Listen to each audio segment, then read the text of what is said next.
Hello friends, நான் உங்கள் அபிமானி Sudha. Welcome back to my channel Gopi Sudha கோவி சமையல். நம்ம இன்னைக்கு என்ன செய்ய போறோம்னா அவரைக்காய் உசிலி தான் செய்ய போறோம். அவரைக்காயில பொட்டாசியம் சத்து இருப்பதால இதய நோய்கள்ல இருந்து பாதுகாக்கப்படலாம். அது மட்டும் இல்லாம மங்கிய பார்வை தெளிவடையும். இது மாதிரி நிறைய மருத்துவ குணங்கள் அவரைக்காயில இருக்கு. இத நம்ம எப்படி செய்ய போறோம்ங்கறத பார்க்க போறோம். இது கூட என்ன கடலை பருப்பு நம்ம ஒரு 20 minutes சோக் பண்ணிட்டு இத கொரகொரப்பா அரைச்சிட்டு நம்ம வேக வச்சிட்டு செய்ய போறோம். வாங்க எப்படி செய்யறதுன்னு பார்க்கலாம். தண்ணி நம்ம கடாயில பாதி எடுத்துக்கலாம். இது கூட கொஞ்சமா உப்பு சேர்த்துக்கலாம். உப்பு சேர்த்துட்டு நம்ம அவரைக்காயை இந்த மாதிரி பொடியா நறுக்கி வச்சிருக்கோம். இந்த மாதிரி நீட்டமா கட் பண்ணிங்கனா அந்த உசிலிக்கு ரொம்ப நல்லா இருக்கும். பெருசா இல்லாம இந்த மாதிரி நீட்ட வாக்குல கட் பண்ணிக்கோங்க. அதுக்கு அப்புறம் நம்ம அப்படியே ஆட் பண்ணிக்கலாம். நல்லா கொதிக்க விட்டு நல்லா வேக வச்சு தனியா வடிச்சு எடுத்து வைக்கணும். இப்போ நல்லா கொதிச்சு வேகணும். நம்ம மூடி வச்சுக்கலாம். இதுல பாத்தீங்கன்னா கடலை பருப்பு, துவரம் பருப்பு ரெண்டுமே என்னன்னா நம்ம ஒரு 50 கிராம் எடுத்து 100 கிராம் ஊற வச்சிருக்கிறோம். இது கூட ஒரு 5 அல்லது 6 வரமிளகாய் காரத்துக்கு தகுந்த மாதிரி நம்ம எடுத்துக்கிறோம். இதையும் நம்ம ஊற வச்சு இதை கொஞ்சம் கொரகொரப்பா அரைச்சிட்டு நம்ம வேக வச்சு எடுத்துக்கலாம். நல்லா ஊறிடுச்சு. இதை நம்ம அரைச்சு எடுத்துக்கலாம். நம்ம வரமிளகாயும் சேர்த்து அரைச்சிட்டோம். இதுக்கு தேவையான அளவு உப்பு சேர்த்துக்கலாம்.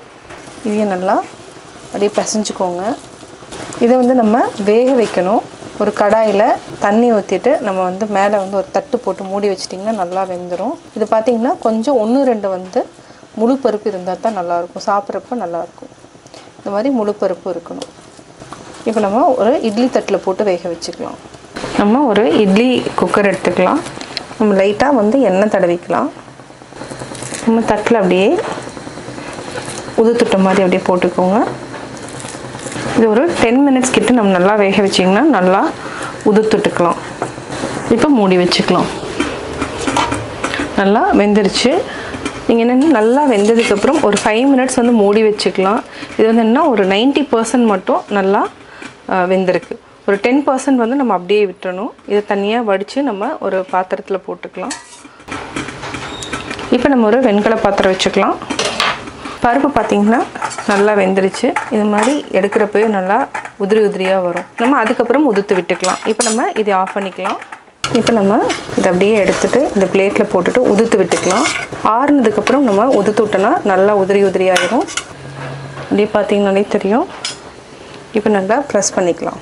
நம்ம ஒரு வெண்கல பாத்திரம் எடுத்துக்கலாம். இதுக்கு 2 டேபிள் ஸ்பூன் கடலெண்ணெய் விட்டுக்கலாம். செக்கில் ஆட்டின கடலெண்ணெய். எண்ணெய் நல்லா காஞ்சதுக்கப்புறம் கடுகு போட்டுக்கலாம். கடுகு ஒரு 1/4 டீஸ்பூன். கடுகு நல்லா பொரியட்டும்.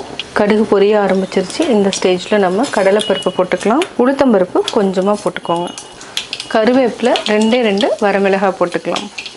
கூடவே பெருங்காயம் இதுக்கு நல்லா ஜாஸ்தி யூஸ் பண்ணணும். ஏன் அப்படின்னா நம்ம பருப்பு யூஸ் பண்ணுறதுனால கொஞ்சம் வாய்த்தொல்லை இருக்கும். அதனால் எப்போவுமே பெருங்காயம் போட்டுக்கணும். இப்போ நம்ம கருவேப்பிலை 2 வரமிளகாயும் சேர்த்துக்கலாம்.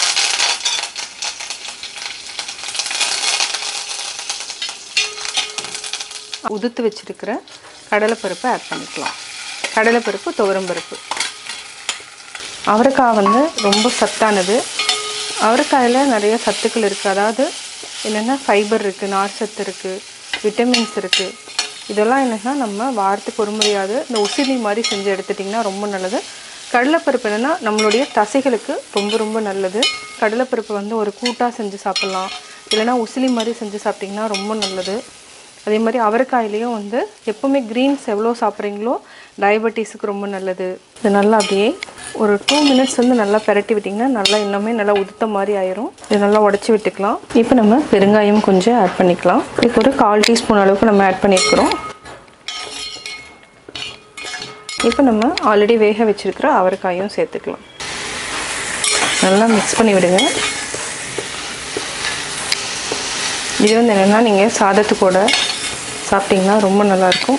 அது மட்டும் இல்லாமல் ரச சாதத்து கூட சாப்பிட்லாம். ரொம்ப ஹெல்த்தியானது. அவரைக்காய் இது 1/4 கிலோவுக்கு நம்ம 100 பருப்பு எடுத்துருக்குறோம். இதே 1/2 கிலோவாக இருந்துச்சுன்னா நீங்கள் 200 பருப்பு போட்டிங்கன்னா தான் இந்த உசிலி டேஸ்ட் வரும். இல்லைனா அவரைக்காய் டாமினேட் பண்ணிடுச்சுன்னா அந்த உசிலினோட டேஸ்ட் நல்லா இருக்காது. இப்போ அவரைக்காய் உசிலி ரெடி ஆயாச்சு. இப்போ நம்ம ஒரு பிளேட்டில் மாற்றிட்டு ஒரு பவுலுக்கு நம்ம ட்ரான்ஸ்ஃபர் பண்ணிக்கலாம். சுவையான அவரைக்காய் உசிலி ரெடி.